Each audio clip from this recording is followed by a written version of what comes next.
What's going on, beautiful people? I'm Frederick Middlebrooks, and I'm here to talk to you this episode about some of the positives of being in a housing market like today. So, if you watch the news, there is no shortage of negative information about inflation and rising interest rates and rising housing prices and possible recession. And I just want to take a few minutes here to just talk about some of the positives of being in a housing market like today if you're considering or currently looking to purchase a home. So, home prices rising over 2020 and 2021 didn't really shy people away. People were just flooding into the housing market trying to get those home prices as soon as they could, or get those homes as soon as they could, because interest rates were low. However, interest rates rising kind of shied people away from the market and had people not really wanting to purchase anymore and backing out. And it's because the bottom line of what matters to most people is the monthly payment, not the end price of what people pay for the home. So they can pay $350,000 for a home, or it can go up and they pay $400,000 for a home. But if the monthly payment is affordable, that's what matters most. And interest rates have a big impact on that monthly payment, as well as housing prices as well. But getting into a little bit about today's topic with the positives of today's market rather, less competition. There is a lot fewer people that are fighting for those homes that are on the market right now. So with less competition, you do have more time that you can spend to think about and make an informed decision when it comes to purchasing a home. So in the 2020 mad dash of everybody and investors looking to purchase up as many homes as they could, you really didn't have much time to consider a home purchase. You had to go in, and if you liked the house, you had to pretty much submit an offer that night, so you could be in the running for all the other offers that were going to be flooding in for a home. But now that we have a little bit less competition, you got a little bit more time to think about that housing purchase, maybe look at a couple other homes to see if they would be a better fit for you, and then maybe sleep on it and make that home purchase from there. Also, with less competition comes a little bit more negotiating power that buyers have with home sellers. So previously, there was very little, if any, negotiating power. And I would say it was on the negative end for buyers in terms of negotiating power. A lot of buyers did have to pay above asking price, and they had to cut their due diligence down severely, if not eliminate it altogether, which is that essential time that you need for things such as home inspections.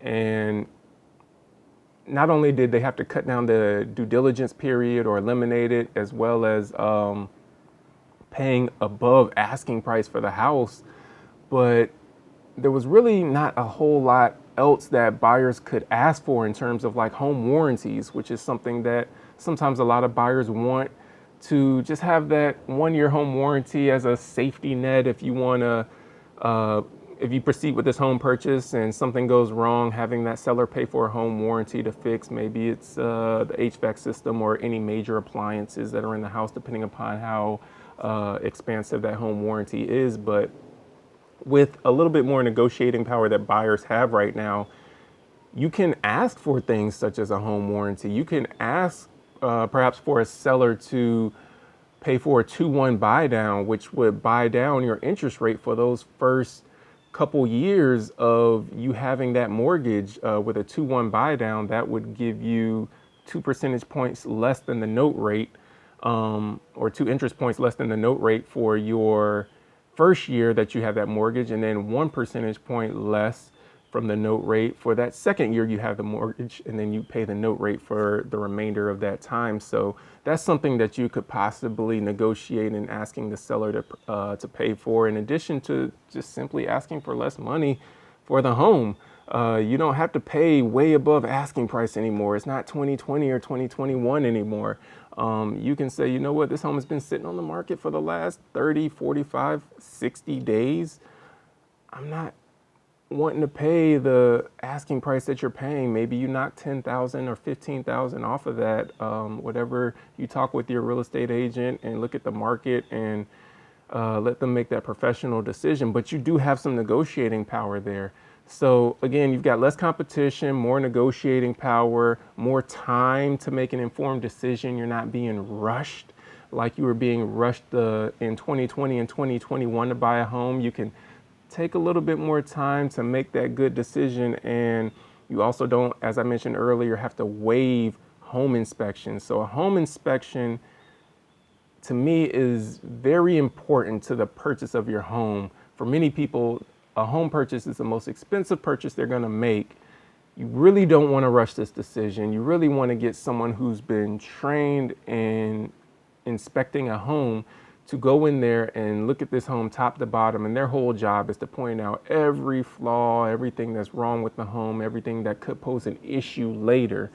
And you really want to spend that few $100s for a home inspector to come in and inspect the home and give you that peace of mind, or give you that information that you're going to want, something that you might not be able to see with your own eyes. And then you can take that information back to the seller and say, hey, based on the home inspection, X, Y, and Z is not in good shape right now. This is something that you might want to ask for in a special stipulation, or something that you might want to make an addendum to the contract for, something that you just might want to be aware of, so that something else you might want to negotiate. Maybe the deck is rotting. Maybe the furnace is about to go out. Maybe the HVAC system isn't working as it should be working. So it does cut on and off, but there is a difference between how much there's a temperature difference between the air that is being pushed into the home and the air that is being taken in to the HVAC system, to where it's supposed to. A home inspector will be able to tell you a lot more than me, not being a home inspector, but there's a temperature difference that is supposed to be within a certain standard to say that your HVAC system is performing efficiently. And you want a home inspector to go in there and be able to test those things for you, to be able to test the water temperature, so that you know that your water heater is working properly and heating up the water to the temperature it should be, not too hot, but definitely not too cold, which could be an indicator of some other issues that you have going on, and you end up having to spend $1,500 or more to replace a water heater. So these are things that you now, in this market, with the higher interest rates, with the higher home prices, but also with more people backing away from the home market, if you're still in the home market, these are things that you can pay more attention to. These are things that you have the time to do the right way, the way it should be done. And at the end of the day, 6%, 7% interest rates are not high interest rates. We were spoiled the last couple years with 2% and 3% interest rates. 6% interest rates is not a bad interest rate. And just on a short sidebar, when you're comparing interest rates to renting, I still feel you are much better buying a home. With that interest rate, if you watch the last episode that we shot, Cynthia Davis gave some of the positives of being in today's home market. And one of those things being that a little piece of that money that you spend, even at a 6 or 7% interest rate, some of that money that you're paying in that mortgage is going toward the principal of the home. And that's equity that you're putting back into the home that you own. That's your equity. When you rent, all that money goes away to the renter, all that money, or excuse me, to the landlord. All that money goes to the landlord paying the landlord's mortgage, to the landlord paying their taxes and insurance. And if there's any money left over, it goes in the landlord's pocket, but you don't get any of that money in your pocket toward equity in your home, because you don't own the home when you're renting. But when you purchase a home, to me, even at 6 and 7% interest rates, it is still a better deal, a better buy, a better decision than if you were to rent and all of that money goes out the door. Not to mention that rental prices are oftentimes slightly higher than mortgage prices. And even if all things were being equal, as we mentioned in the last episode, you can write off the taxes, or excuse me, you can write off the interest that you pay when you file your taxes if you own the home. If you're renting, you can't write off any of that money. But if you own the home, the interest that you're paying to the lender, you can write that money off in your taxes. So you actually pay less in taxes as a homeowner than you would as a renter in that regard. So please do consider, if you are in the market and if you are in a position to purchase a home, do consider moving toward the home buying part, just for some of the reasons that I mentioned, but also with the things that I started with. There's not as much competition right now. Home inventory has increased slightly. We're still at a deficit, and there are a lot more homes that need to be built, but it has increased slightly. You do have more negotiating power, more time to buy. You can sleep on it and make an informed decision, not have to put in that overpriced offer right away. And you don't have to waive things like your home inspections. You can negotiate, like I said, a 2-1 buy down for the seller to pay if that's something that you're interested in, or perhaps you include the seller to pay for a home warranty to be included in that home purchase as well. So much stuff. And at the end of the day, home prices are still expected to increase year over year. Home prices are still appreciating year over year, even in this current market that we're in right now. So what that means is, if you choose to rent, that home that you're waiting to purchase now is going to still, in all likelihood, be worth more 2, 3, 5, 10 years down the road than what it's worth today. So today's price is very well going to still be the cheapest price that you're going to pay for that house, regardless of what interest rates are doing. Today's price is still, in all likelihood, going to be the cheapest rate that you're going to pay for that house, because home prices are still expected to appreciate year over year. Not the same straight up appreciation that we had with 2020 and 2021, slower incline, but still going up in those rates. So that's something that still going up in the prices of those homes. So that's something that you still want to consider as well.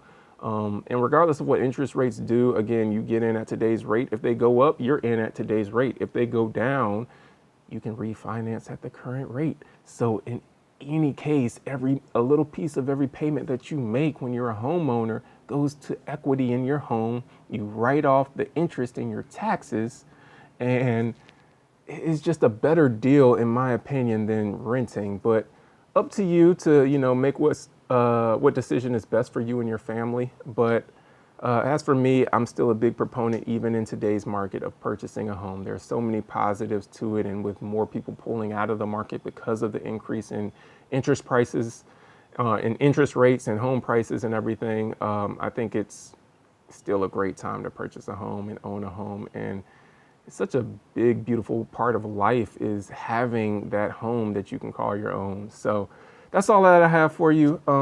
We'll be back next week and week after that, and we're going to continue to push out these videos to hopefully present to you relevant information that can keep you informed, educate you, and help you along in your real estate journey. That's all we have for now.